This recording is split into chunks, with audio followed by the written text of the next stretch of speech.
If we think about interdisciplinary relationships, it's usually bringing together a range of disciplines to work together towards a whole. Transdisciplinarity takes us beyond the false separation between disciplines and enables us to address bigger issues.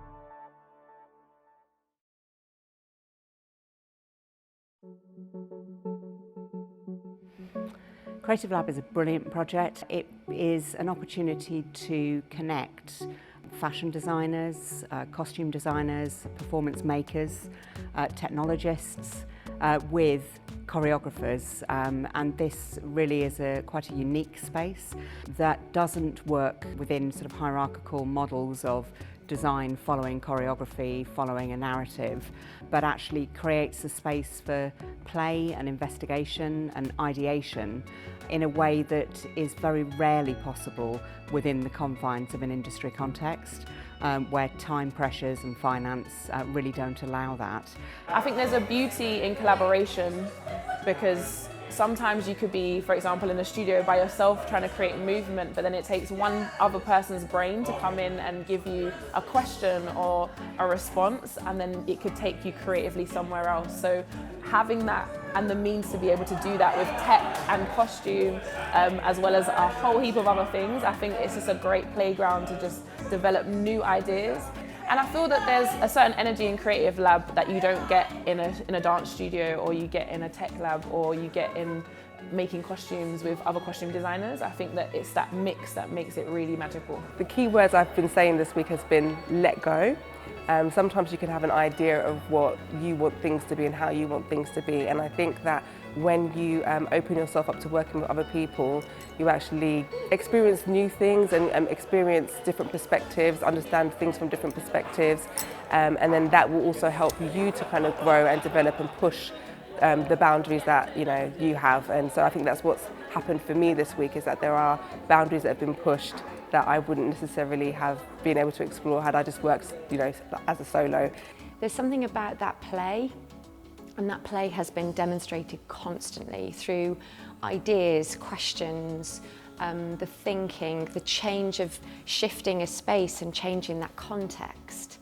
And I think that play really demonstrates the ability then to start unravelling some of the perhaps preconceived ideas that we can have, perhaps some of the tools or the disciplines that we've come with, and actually let go and learn to play and be really excited by that. What's lovely about it is it isn't necessarily outcome focused, and sometimes you can learn as much, if not more, through the process of something rather than really heading towards a clear product. So I think there's something around keeping that curiosity, keeping that playfulness. And then I think also respect, time, space, just learning to negotiate, being with other people and working with other people, because people are not just skills, they're humans too. So there's a lot of interpersonal negotiation, which is really crucial to try and make those collaborations work. I don't often get the chance to also play as well. So it's always like it's for a project, it's for a brief, and you have so little time to do any experimentation. It's mostly deliver this in this amount of time. Whereas with Creative Lab, there is no ultimate goal because we're just playing. So the amazing thing about that is you're meeting people that you probably wouldn't meet in the first place because they're not part of your field. And the second thing is the ability to have playtime with them so that you can develop so much more than if you were doing it for a job or something that you have to deliver. There's something magical about bringing people from different disciplines, from dance, from costume, from technology, and just bring them together in one room and give them the tools to be able to be creative and have fun and play with different ideas. I think that's when innovations start happening. That's when creative ideas start happening.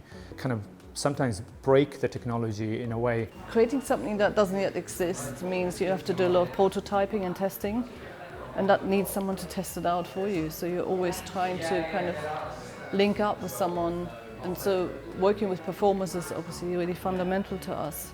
As a costume designer or working also with technology, if you are incorporating that into your work, then again you need to test out, how is it working, how does it actually come across, or to have an audience as well, that you share with your others what you're doing yourself to get feedback. You know, that constant dialogue is so important to develop your own ideas further and make them work and find out what they mean to others is really important as well.